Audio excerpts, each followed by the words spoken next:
America के Nevada desert के बीच एक ऐसी जगह है जहां जाना आम लोगों के लिए ऑलमोस्ट इम्पॉसिबल है। यहाँ तक कि इस जगह के आसपास वार्निंग बोर्ड लगे होते हैं, no trespassing, use of deadly force authorised.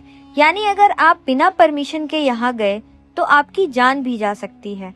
इस मिस्टीरियस जगह का नाम है एरिया 51।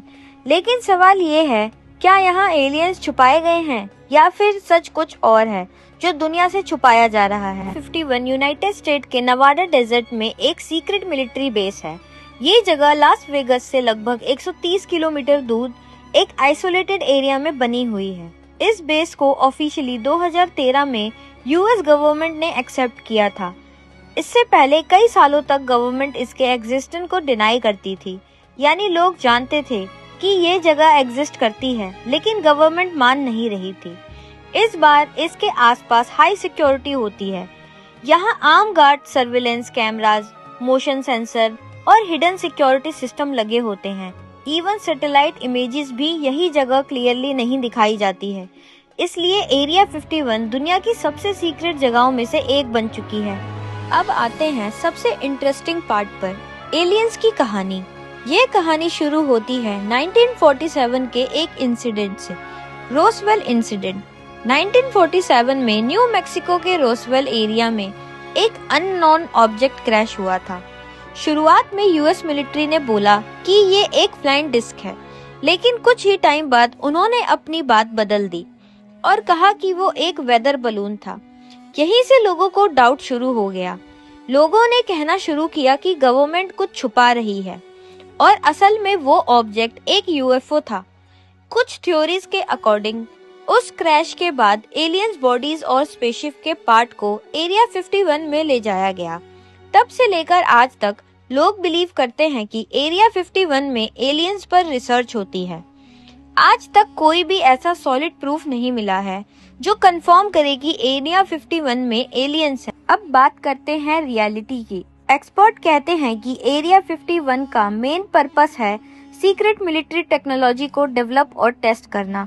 कोल्ड वॉर के टाइम अमेरिका और सोवियत यूनियन के बीच कंपटीशन चल रहा था।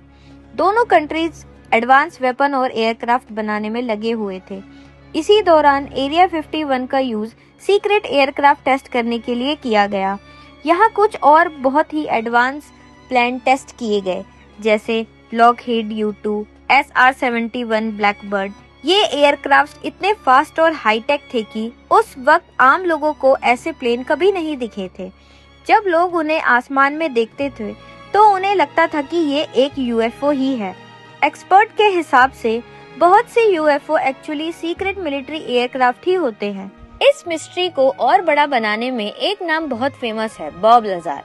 1989 में बॉब लज़ार ने क्लेम किया कि उसने एरिया 51 के अंदर काम किया है। उसने कहा कि वहाँ एलियन स्पेसक्राफ्ट पर एक्सपेरिमेंट हो रहे थे और वो लोग एलियन टेक्नोलॉजी को समझने की कोशिश कर रहे थे। उसके हिसाब से एरिया 51 के अंदर एक अलग सेक्शन है, जगह एलियन से जुड़ी रिसर्च होती है। उसके इंटरव्यूज वायरल हो गए और लोग उसकी बातों पर बिलीव करने लगे। बॉब लज़ार के क्लेम का कोई ऑफिशियल प्रूफ नहीं है। साइंटिस्ट और एक्सपर्ट कहते हैं कि उसकी कहानी इंटरेस्टिंग है, लेकिन कोई कंफर्मेशन नहीं है। 2013 में यूएस गवर्नमेंट ने ऑफिशियली एक्सेप्ट किया कि एरिया 51 एग्जिस्ट करता है, लेकिन उन्होंने एलियंस के बारे में कुछ भी कंफर्म नहीं किया। उनका कहना है कि एरिया 51 सिर्फ एक मिलिट्री टेस्टिंग बेस है। यहाँ एडवांस एयरक्राफ्ट और डिफेंस टेक्नोलॉजी पर काम होता है। अब सवाल ये है कि क्या एरिया 51 में एलियंस है? अब तक के फैक्ट्स के हिसाब से एलियंस का कोई सॉलिड प्रूफ नहीं मिला है, लेकिन ये भी सच है कि एरिया 51 में बहुत सीक्रेट एक्सपेरिमेंट होते हैं जिनके बारे में आम लोगों को नहीं बताया जाता। इसी वजह से ये जगह आज भी मिस्ट्री बनी हुई है। शायद सच सिर्फ उन लोगों को पता है जो वहाँ रहते हैं या वहाँ काम करते हैं। बाकी दुनिया के लिए एरिया 51 ऐसा राज है जो शायद कभी पूरी तरह सामने नहीं आया। सच क्या है, एलियंस या टेक्नोलॉजी? ये फैसला आप खुद करो, लेकिन एक बात पक्की है, एरिया 51 दुनिया की सबसे मिस्टीरियस जगहों में से एक है।